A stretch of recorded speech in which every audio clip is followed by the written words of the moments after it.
Welcome back into the GSMC Sports Podcast, as we're now going to be diving into the game that took place over the weekend between the New England Patriots and the Cincinnati Bengals. The Patriots surprising just about everybody with an upset win. They were 7.5-point underdogs to the Cincinnati Bengals on the road and were ultimately able to pull this game out 16-10, and I thought we're in control for a surprising amount of the game. Now, we're going to start a little bit more on the Patriots side of this and then talk about the levels of concerns with the Bengals. But for the Pats, this is a huge moment, a huge season overall, considering the fact that they are now entering the post-Bill Belichick era, now under Jerod Mayo. And this is a team that seems to have a little bit of that chip on their shoulder, nobody believes in us quality, which is probably for good reason, to be fair, for the most part. But this is a team that came out and was extremely physical and won at the line of scrimmage significantly more than I was anticipating. I feel like the general consensus has been that the Patriots defense is more than capable. I think they're better than just that. I think they have a chance to be one of the best defenses in the league. I don't want to get ahead of myself here, but I think in that top 8-ish range, that top 25% of the NFL, the Patriots can sort of find a making there. A lot of young talent that's continuing to develop. Christian Gonzalez, by the way, in this game, unbelievable performance against Jamar Chase. It's been a very limited sample size for him coming into the NFL, but he's just taken challenge after challenge, facing the Eagles, the Dolphins last year, the Cowboys, all of these premier matchups, and this time Jamar Chase, just in terms of the receivers he's matching up with against, and he has really been on top of every single one of them. So the defense is, again, a little bit more of a given with this Patriots team, but again, talking about being physical and winning the line of scrimmage, this offense, the expectations, at least for me and for a lot of people, were rock bottom heading into this year. It's been a stretch of some miserable offensive seasons ever since Tom Brady retired, and they were actually able to, it's not that they were unbelievable on offense, they put up 16 points, and ultimately it's not like they did anything all that crazy, but 3 drives of possession time of 6+ minutes. I know that doesn't sound that substantial, but when you're talking about a Patriots team that was never able to win the time of possession battle last year, they end up winning by just about 10 minutes in this game. I'm very impressed by that. Third down efficiency, again, the numbers I'm not going to throw at you are going to be super eye-popping, but they were 6 of 15 on third downs in this game, which, again, not excellent, but you talk about the Patriots where last year they were easily one of, if not the worst third down offenses in the NFL. They were at just 30%. So, a little bit of a slight upgrade there under Jacoby Brissett. I thought Jacoby Brissett was actually, all things considered, relative to his expectations, of course, pretty good. And it's not like he came out there and put on a crazy stat line, 15 of 24, just 121 rushing yards. But you know what? He did enough for the Patriots to win. And that's sort of been the idea, is that they have this good defense. They just need something stable at quarterback, unlike what Mac Jones and Bailey Zappi had been for the past handful of years, that just don't turn the ball over right away. Don't put your defense in compromising situations. And they didn't turn the ball over. Ramondre Stevenson did have a fumble that he was able to recover again. Jacoby maybe got bailed out a little bit on a throw to the end zone, a jump ball between Bengals safety Von Bell and his tight end Hunter Henry, but ultimately wrestled out incompletion, no harm done. Brissett was far from flawless, but you know what?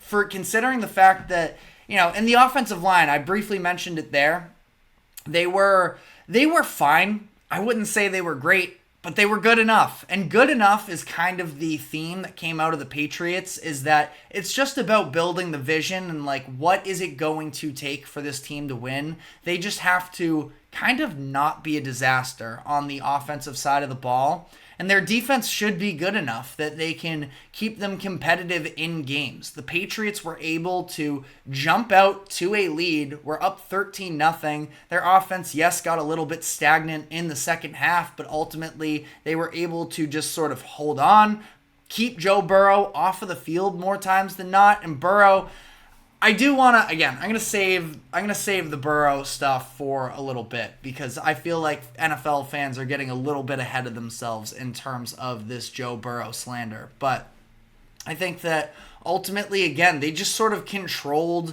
the clocks. Ramondre Stevenson was incredible in this game, in my opinion. 25 carries, 120 yards. I can double check here as well, but I believe Pro Football Focus had that 118 of those 120 yards were after contact, which is ridiculous, but Ramondre Stevenson did seem like he was on his way to being one of the best running backs, and I am a Patriots fan, so hand up, maybe I'm being a little bit biased here, but Ramondre legitimately in 2022 was a massive part of that Patriots offense, and he had over 1,000 yards on just 210 attempts. He was extremely efficient. He was one of the best running backs in terms of yards after contact, and he just didn't seem to have the legs under him in the same way last season. And ultimately, when he did start ramping up, he was shortly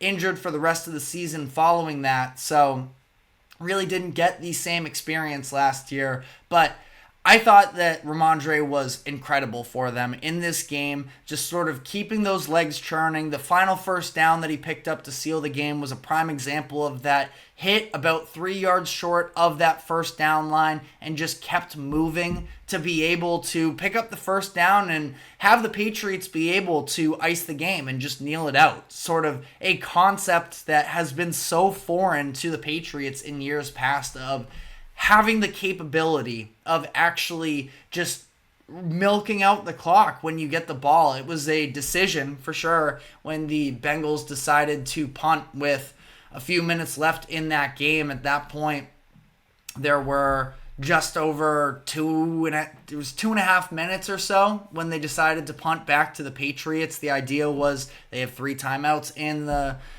2-minute warning that they were going to be able to stop the Patriots and then get another shot at it. Well, they never even ended up getting another chance because Ramondre just, kept pushing in this game. And again, I thought he was incredible. I thought the offensive line was significantly better than expected. In the run game, I would say they were definitively good. Passing game, a little bit shaky at times, but if you told me this Patriots offensive line was only going to allow 1 sack headed into this game, I would not have believed you. Because the Bengals do have a couple good pass rushers, and everything that we had seen from the preseason indicated that the Patriots offensive line was going to be a disaster. Now, there were mental lapses, absolutely, and at one point, Jacoby Brissett got absolutely lit up in the third quarter. Just nobody picked up a blitzing Logan Wilson. Not a recipe for success, and he just drove straight through Jacoby Brissett.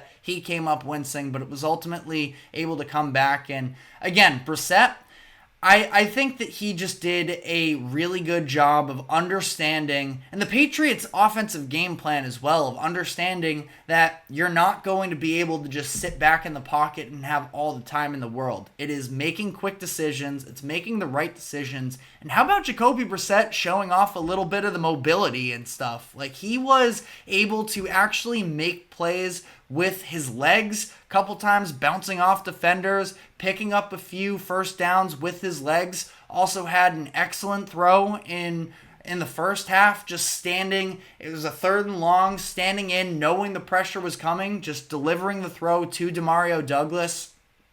I was overall ecstatic with what Jacoby Brissett was able to put together. And I think the best part about that game for the Patriots, because again, this is a team, yeah, it's nice that they won this game. I don't think that it's any indicator that the Patriots are going to, be in the playoff hunt by any means, but they beat a good team, and they seem so bought in on what Jerod Mayo is coaching them in the locker room with. Keon White one of their standout defensive ends, sort of seen to be the Matt Judon replacement. He was incredible in this game as well, just constantly putting pressure on Joe Burrow. That he had a quote in the post-game interview talking about how Jerod Mayo, the team understands, Jerod Mayo won a Super Bowl as a player with this Patriots franchise less than 10 years ago. So he knows what it takes to succeed, and they're all bought in on that process of he is leading us in a direction we're going to follow him. They give him the premature Gatorade bath with about a minute and a half or so. Definitely jumped the gun a little bit there, but I think the excitement, and you could see just before that moment as well, you're looking at Jabril Peppers on the sideline just going crazy for Ramondre on that rush that we alluded to that sort of sealed the game. This is a Patriots team that for the first time in years appears to be bought in. And